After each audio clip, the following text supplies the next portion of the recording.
Many are called but few are chosen, कि जैसे बुलाए तो बहुत जाते हैं लेकिन कुछ चुने जाते हैं।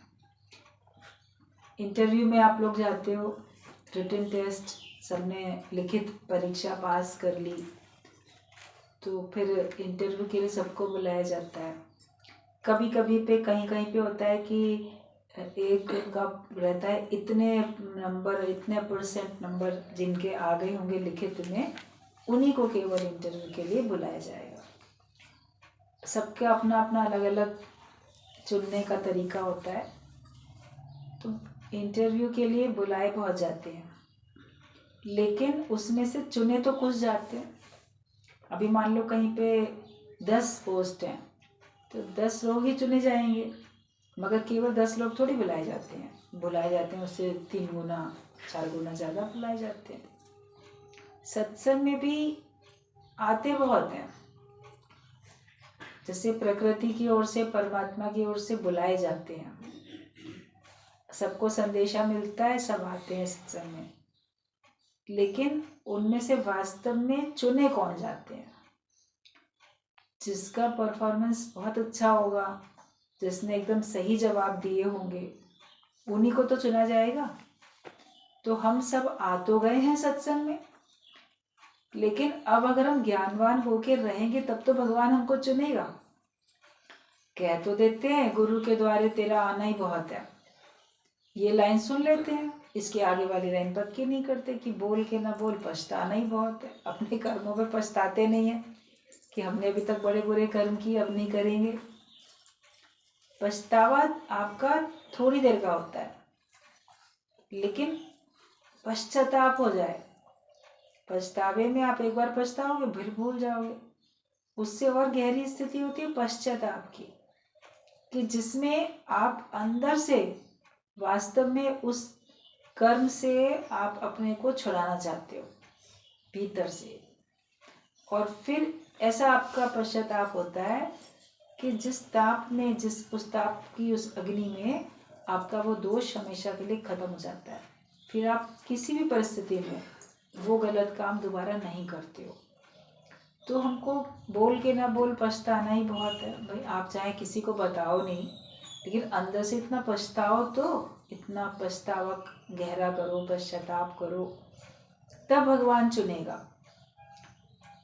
एक बार किसी ने कहा कि जब सत्संग में कहते हैं कि बस तुम्हें कुछ करना नहीं है, तुम्हें बस सत्संग में आके बैठना है, गुरु के सामने से बैठना है, बाकी तो तुम्हें कुछ करना नहीं है, बाकी तो गुरु ही करेगा सब। तो फिर हम क्या करें, हम क्यों करें, हम फिर क्या करेंगे? हम आके बैठ जाते हैं बस। हमने कहा बैठने के बाद कान खुले हैं, सुनते हो कि बहरे कानों को लेके आके बैठे हो, या आंखें खुली हैं आदर्श देखते हो, या वो भी आंखें आपकी बंद हैं? भाई आप आके बैठोगे तो बैठ के क्यों आए हो, क्यों बैठे हो? सुन रहे हो ना। और सुनना केवल नहीं होता है, उसको अपने जीवन में उतारना भी है। तो ये कहा जाता है जब तुम आके बैठोगे नहीं तो सुनोगे कैसे, सुनोगे नहीं तो अपने जीवन में उतारोगे कैसे? इसलिए कहते हैं कि तुम्हें कुछ नहीं करना है, तुम्हें आके बैठना है, तो बैठ के सुनना है। मतलब और कोई आपको ध्यान, समाधि, पूजा पाठ, नियम, कुछ और आपको कर्म कांड वो सब नहीं करने हैं। कहने का मतलब गुरु का ये होता है कि तुम्हें और कुछ नहीं करना है, तुम्हें आके केवल सत्संग में बैठ जाना है। तो आपको बाहर के और दूसरे काम नहीं करने हैं अपने मन की शांति के लिए या परमात्मा की प्राप्ति के लिए। कोई और साधन यतन नहीं करना है, आपको उन सबको ध्यान से हटा के छोड़ के केवल आके बैठ जाना है। लेकिन बैठने के बाद जो काम करना है वो तो गुरु बता रहा है ना, तो वो तो हमें करने। अब वो भी नहीं करोगे तो फिर मुक्त कैसे होगे? तो जैसे भी बात चल रही थी कि कई लोग कितने समय से सत्संग में आते रहते हैं, सुनते रहते हैं, लेकिन लगेगा ये तो ना बहुत सीनियर है, बहुत पुराना है, कई साल से आ रहा है। लेकिन कई साल से आने पर भी अगर उसके स्वभाव में परिवर्तन नहीं आया, आप देखो कि उसके अंदर अभी लोभ लालच है, उसके अंदर अभी विकार है, विकार उसके नहीं खत्म हुए, या उसकी प्रवृत्ति जो है ना दूसरों में दोष देखने की है या दूसरों की निंदा चुगली करने की है, तो लगेगा कि इसका सत्संग में आने से फायदा क्या हुआ। जाता तो है, नियम से जाता है, बैठता भी है, लेकिन वो अपने ऊपर कृपा नहीं कर रहा है। तो वो अगर आके बैठ रहा है तो क्या भगवान उसको चुन लेंगे? क्या उसको मुक्ति मिल जाएगी? चुनने का मतलब क्या? किसको चुना परमात्मा ने? हमने चुन लिया तो भगवान भी तो हमको चुनेगा ना। दोनों ही तरफ से तो बात होगी। हमने ये कर लिया, लेकिन हम उस योग्य बने जिससे परमात्मा हमको अपना बना ले। तो उस योग्यता के लिए हम सत्संग में आके बैठते, गुरु हमको उस लायक बनाता है, वो योग्यता हमारे अंदर में भर देता है जिससे हमारा उद्धार हो जाता है। और उसको हम भी महत्व दें, उसको हम भी समझें। तो वही बताया जाता है कि सत्संग सुनने वाले बहुत दिखते हैं, सत्संग सुनाने वाले बहुत दिखते हैं, मंदिर जाने वाले बहुत दिखते हैं। जैसे भजन चलता है, मंदिर जाने वाले बता क्या तूने जीवन बदला है। मंदिर तो बहुत गए, कितने कितने मंदिर बन गए, जाने की होड़ लगी रहती है। अयोध्या में राम मंदिर नया बन गया जी, जरूर जाना है, जरूर देखना है, एक बार तो जाके देख के आए। मथुरा वृंदावन में भगवान के मंदिर हैं, जन्म स्थान है, एक बार तो देख कर आए। शौक होता है जाने का, भले जाओ, कोई जाने में बुराई नहीं है। मंदिर तो आपके घर के आसपास भी है, आपके घर में भी मंदिर बना हुआ है, आपने कोई तस्वीर, कोई मूर्ति रखी होगी घर में भी, और आपके शहर में भी बहुत सारे मंदिर हैं, समय समय पे आप लोग जाते भी रहते हो। लेकिन क्या जाने मात्र से आपने अपने जीवन में परिवर्तन लाया? जीवन बदला कि नहीं बदला? जहाँ जाने से आपका जीवन बदले वो स्थान आपके लिए ज्यादा महत्वपूर्ण होता है। मंदिर में आप जाते हो अपनी इच्छाओं कामनाओं को लेके, भगवान पूरा कर देंगे, प्रार्थना लेके जाते हो, कष्टों के निवारण के लिए या कुछ प्राप्ति के लिए। ज्ञान में भी वही भाव रख के आते हैं, कष्टों के निवारण के लिए और कुछ प्राप्ति के लिए। लेकिन वो धीरे धीरे आप देखते हो बदल जाता है। आपके जो अंदर के कष्ट थे वो दूर होते हैं और परमात्मा की प्राप्ति होती है। सर्व दुखों की निवृत्ति भी होती है और परम आनंद की प्राप्ति भी होती है। तो यहाँ पे अंतर्मुखता है, आप बाहर नहीं देखते, आप अपने को देखते हो। एक दृष्टांत चलता है सत्संग में कि एक बार एक संत थे, बैठे थे और उनके सामने कुछ शिष्य थे और उनका प्रवचन चल रहा था। तो ओपन प्लेस में ऐसे बैठे थे, खुले स्थान में, अचानक से बड़ी आंधी तूफान आने लगा। तो उठ के सब लोग भागे, जो सुनने वाले थे। इतनी आंधी चल पड़ी है, धूल भरी आंधी, तूफान जैसा एकदम चला। तो सब लोग जल्दी जल्दी उठ के भागे, कोई ओट मिल जाए, कोई कहीं अपने को बचाने के लिए।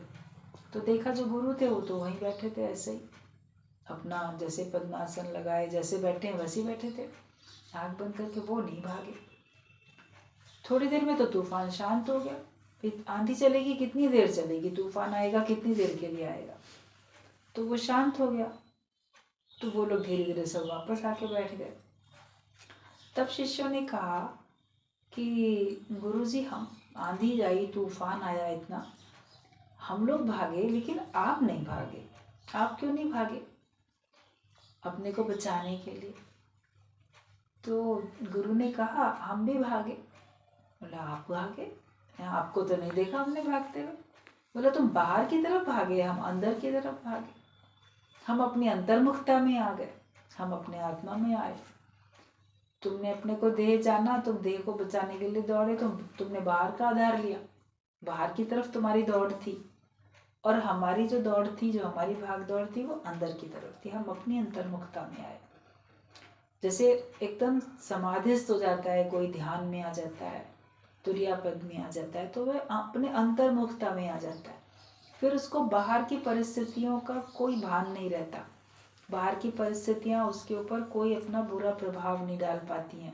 और वो ये जानता है कि ये सब शरीर पर हो रहा है, लेकिन मुझको तो ये परिस्थितियाँ छू भी नहीं सकती, ये आंधी ये तूफान मेरे तक पहुँच ही नहीं सकते हैं, क्योंकि मैं इतनी अपने आत्मा में, अपने परमात्मा में लीन हो जाता हूँ उस वक्त। तो उनको समझ में आया कि वाकई अंतर्मुखता में तो सिद्धांत इसका ये है कि परिस्थितियाँ, आंधी तूफान वाली जो परिस्थितियाँ हैं हमारे जीवन में, जब वो आती हैं तो हम उनसे बचने के लिए बाहर की तरफ जाते हैं। मंदिर दौड़ के जाएंगे, भगवान से प्रार्थना करेंगे, कहीं किसी और के पास, ज्योतिषी के पास जाएंगे, उससे कोई सलाह मशवरा लेंगे, कोई उपाय बताओ, कोई तांत्रिक के पास जाएंगे, कोई कैसे, कोई कहीं। तो बाहर की तरफ हमारी दौड़ होती है, या हम बाहर से संबंधियों का आधार लेने के लिए दौड़ते हैं, या हम बाहर से किसी और चीज़ का आधार लेने के लिए जाते हैं कि ये मेरी समस्या का समाधान करेगा। किसी के द्वारा होगा, किसी के भी द्वारा आपकी समस्या का समाधान होगा, लेकिन ज्ञानवान अपने अंदर से जानता है कि ये परमात्मा के द्वारा हो रहा है। आपने अगर समस्या के समाधान के लिए किसी की हेल्प ली भी, तो वो ईश्वर की मर्जी है, तभी हमारे को उसकी मदद मिल पा रही है। लेकिन जो इस प्रकार से बहुत ये करो तो ऐसा हो जाएगा, वो करो तो वैसा हो जाएगा, ये जो हमारी दौड़ भाग बाहर की तरफ होती है, बहिर्मुखी प्रवृत्ति के कारण होती है। और जो अपनी अंतर्मुखता में रहता है तो भगवान को सब सौंप के बैठता है और बहुत उसमें लिप्त नहीं होता, कर्म कांडों में लिप्त नहीं होता। जैसे भी बात चली, बताई, अपना अनुभव बताया सत्संगी प्रेमी ने, तो फिर जैसे कि अपने अंदर जब ज्ञान का निश्चय हो जाता है, तब लगता है कि क्या करें, करने से या ना करने से जो भगवान कर रहे हैं वो होगा। हम अगर कोई बीमार है तो आप डॉक्टर पे जाओ, आप उसका इलाज कराओ, मन से तो प्रार्थना भगवान से कर ही रहे हो। और बहुत सारी बातें अगर कर्मकांड वाली आप करनी शुरू कर देते हैं तो वो आपका पैसा लेके, आपका समय लेके आपको उलझाते रहते हैं। ठीक हो जाते हो, आपको लगता है उससे ठीक हो गए, लेकिन समय आया तब ठीक हुए। अगर परमात्मा की ओर से नहीं अच्छा समय आता तो आप नहीं भी ठीक होते, आप उससे और बहुत सारा कुछ करते रहते। और फिर जिसका जिसमें विश्वास होता है वो वहां जाता है। आपका ज्ञान में विश्वास है, आप अपने में रखो, आप अपने स्वरूप में टिके रहो। विश्वासी का ही तो बेड़ा पार होता है, और जिनका जिसमें है उनको उसमें जाने दो। लेकिन आपका किस में है? आप अभी ज्ञान में आने के बाद पूर्ण ज्ञानवान बने कि नहीं बने? अगर अभी भी हम बाहर देखते हैं बहिर्मुखी प्रवृत्ति है, तो बाहर का तो फैलाव फैल रहा, अंतर्मुखता की बात आती नहीं है। बाहर का जितना जरूरी है उतना अंदर का उससे ज्यादा जरूरी है। पेड़ की जड़ें गहराई में अंदर तक जाती हैं, तब पेड़ मजबूत होता है। अगर उसकी जड़ें गहराई में न जाएं तो पेड़ मजबूत हो ही नहीं सकता। उसको तो थोड़ी सी कोई भी हवा का झोंका उसको गिरा देगा। एक बार बहुत पहले हम लोग छोटे थे तो किचन गार्डन का ऐसे शौक होता था, तो कोई ऐसे बीज बो दिए। कच्ची ज़मीन है घर के चारों तरफ, चलो हम हमारे ही है, बाउंड्री के अंदर है, इसमें हम कुछ बो देते हैं। तो हम लोग को इतनी समझ तो थी नहीं, ये माली जानता है, हम लोग थोड़ी जानते हैं। तो धरती को बहुत अच्छी तरह से गुड़ाई वगैरह करके उसको ठीक से अंदर से नहीं उसको खोदा पोला नहीं किया, और बस ऐसे ही जरा सा खोद के और बीज डाल के रख दिए। मक्का के भुट्टे के बीज, क्या भुट्टे मिलेंगे हम लोग को खाने के लिए। तो पौधे तो निकले, बड़े भी हो गए थोड़े, मगर उसमें अभी कुछ निकला ही नहीं था। तो देखा ऐसे, एक बार एक पौधे को देखा तो एकदम से उखड़ के आ गया, क्योंकि अंदर धरती ऐसी थी ही नहीं जिसमें उसकी जड़ें फैल पड़ते पाती, जड़ें उसकी गहराई तक चली जाती। तो फिर देखा रे सारे पौधे तो बस यूं ही खड़े खड़े दिख रहे हैं, मजबूत है ही नहीं। जब उनको ऐसे उखाड़ने चले तो हाथ से बड़ी, जैसे घास छोटी सी उखड़ जाती है, इतने बड़े बड़े से पौधे वो सब हो गए थे, तो ऐसे ही उखड़ गए। कैसा, ऐसे कैसे हो गया, क्यों हो गया? तब समझ में आया कि इनके जड़ों को अंदर फैलने के लिए स्थान ही नहीं था। अगर उनका अंदर गहराई में जाने के लिए स्थान थोड़ा होता तब तो वो जड़ें फिर अपनी जगह बनाते बनाते आगे चली जाती। तो हमने धरती को तो उस लायक बनाया नहीं था और बीज उसमें डाल दिया तो वो मजबूत नहीं हुआ। तो हमें अपने को सत्संग में आके लायक बनाना है, तब गुरु ज्ञान का बीज डालेगा, तब आपको मजबूती आएगी, तब आपका निश्चय पक्का होगा। तो अपने को लायक बनाने के लिए, धरती को तैयार करने के लिए, देह रूपी धरती है, इसको तैयार करने के लिए हमको माया रहित होना पड़ेगा, विकार रहित होना पड़ेगा, श्रद्धा विश्वास रखना पड़ेगा, तब हमारी ये धरती तैयार होगी। मन भी तैयार होगा, तन भी हमारा, बुद्धि भी। तब ज्ञान का बीज जब अंदर जाएगा तब वो फलीभूत होगा, तब पेड़ मजबूत होगा। वरना पेड़ में मजबूती नहीं है, जड़ों के कारण ही पेड़ मजबूत होते हैं और जड़ें दिखती भी नहीं, जाती गहराई में। तो हमको अपने आप को उतना शुद्ध करना पड़ेगा, हमको उतना जगत को मिथ्या पक्का जानना पड़ेगा, तब हमारी मजबूती आएगी। हम जगत को भी सच मानते हैं, जगत वालों को भी, जगत के दुख सुख को भी, और जो भी घटनाएं हमको दिखती हैं उनको सच मानते हैं। कोई व्यक्ति है तो उसको हम व्यक्ति ही करके जानते हैं। एक बार दादा भगवान से किसी ने कहा, ज्ञान तो ठीक है, वही आत्मा सब तरफ है, हम भी मान रहे हैं कि हाँ सब आत्मा ही है, सब परमात्मा है, लेकिन घर में जाएंगे तो घर में जाके तो जो जैसे हैं उनको वैसे ही करके देखेंगे ना। मतलब उसका कहने का मतलब ये था कि जो संबंधी जिस प्रकार का, उसको भाई है तो भाई को भाई करके देखेंगे, पिता है तो पिता करके देखेंगे, माँ है तो माँ ही करके देखेंगे, बच्चे हैं तो बच्चा ही करके देखेंगे। तो उनको तो हम वही करके देखेंगे। तब दादाजी ने कहा कि जो एक अज्ञानी व्यक्ति है, वो घर से बाहर निकल के गया, अपना काम करके ऑफिस से लौटा या दुकान से लौटा या अपना काम करके, जब अज्ञानी व्यक्ति अपने घर में एंटर करता है तो वो क्या करके देखता है? वो भी यही देखता है, ये मेरी माँ है, ये पिता है, ये भाई है, ये बहन है, ये पत्नी है, ये बच्चे हैं, ये संबंधी है। अज्ञानी व्यक्ति की भी दृष्टि वही है। तो तुम ज्ञानवान होके सत्संग से उठ के जाओगे तो तुम्हारी भी वही नजर है, तुम्हारे में और ज्ञानी और अज्ञानी में फिर अंतर क्या हुआ? तुम्हें भले उस संबंध के हिसाब से उससे व्यवहार करना है, वो एक अलग बात है, मगर दृष्टि तो हो कि इस रूप में भगवान है मेरे सामने। भगवान को देखने की आदत तो बनाओ, भगवान को देखने की प्रैक्टिस हो कि जिस पे नजर जाए लगे कि ये परमात्मा ही है, परमात्मा का ही स्वरूप है। जहाँ तक जाती दृष्टि है, जहाँ तक फैली सृष्टि है, सर्व मम रूप है, सारा मेरा अपना रूप है। ये हमको गुरु आदत डलाता है, वरना हमारी आदत ही नहीं है। आप सच में अंदर से जानो कि वाकई ये भगवान है और भगवान इस रूप में है, इस रूप में ये मुझे सुख देता है या इस रूप में मुझे दुख देता है, लेकिन ये मेरे कर्मों का हिसाब किताब पूरा करता है।